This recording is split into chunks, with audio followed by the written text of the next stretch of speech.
Assalomu alaykum hurmatli tinglovchilar. Men Mardan va Mohira Davron qizi, Dino tadbirkorlik va pedagogiya instituti xorijiy til va adabiyoti quyi kurslar kafedrasi o'qituvchisiman. Biz bugungi video darsimiz orqali ingliz tili darslarida onlayn resurslardan foydalanish orqali qiziqarli dars muhitini tashkil qilish haqida gaplashamiz.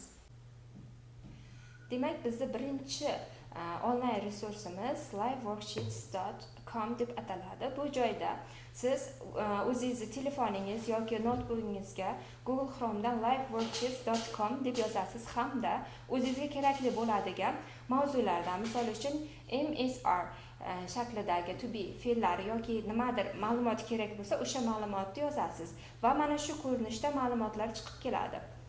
Va mana shunday ko'rinishdagi xohlasangiz qo'shiqlar, ya'ni multiple choice question shaklidagi yoki bo'lmasam mana bunday ko'rinishdagi qo'shiqlarni to'ldirish orqali ishlatiladigan tasklar bor.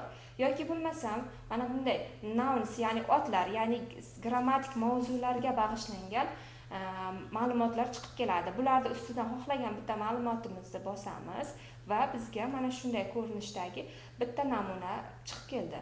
Mana misol uchun mana bu yerda bizga so'zlar berilgan va katakchalar berilgan.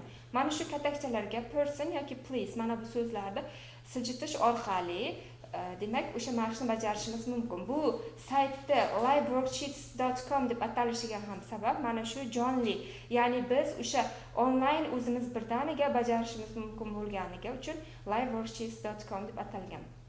Va mana shu katakchalarni surib joylashtirib chiqamiz. Va bunda bir necha ko'rinishdagi mashqlar ham bor. Xohlasangiz mana bunday rasmlarga joylashtirishingiz mumkin yoki bo'lmasam tasklarda singular plural mana ikkita tomonga ajralgan o'sha so'zlar yozma shaklda ham bajarishimiz mumkin. Va mana bunday ko'rinishdagi, ya'ni tasklarni o'ziga bajartirish orqali ham ishlatishimiz mumkin. Misol uchun qoidalar ko'rinishida berilgan.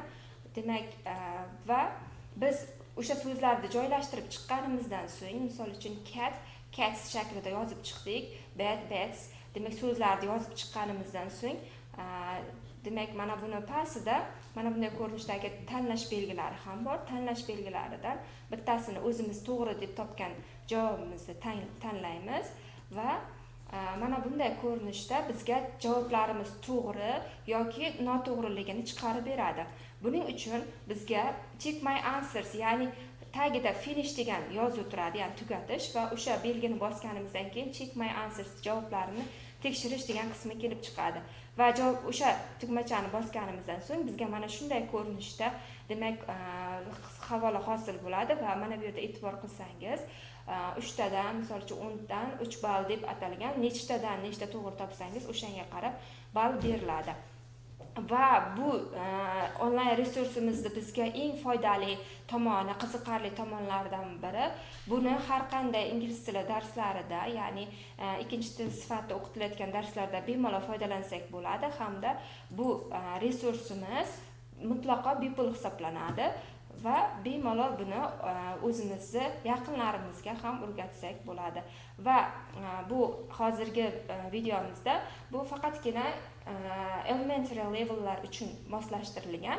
Xohlasangiz agar sizga yuqori darajadagi manbalar kerak bo'ladigan bo'lsa, liveworksheets.com noun for example B1 yoki masalan B2, C1 deb yozsangiz o'sha darajadagi murakkabroq resurslar ham chiqib keladi.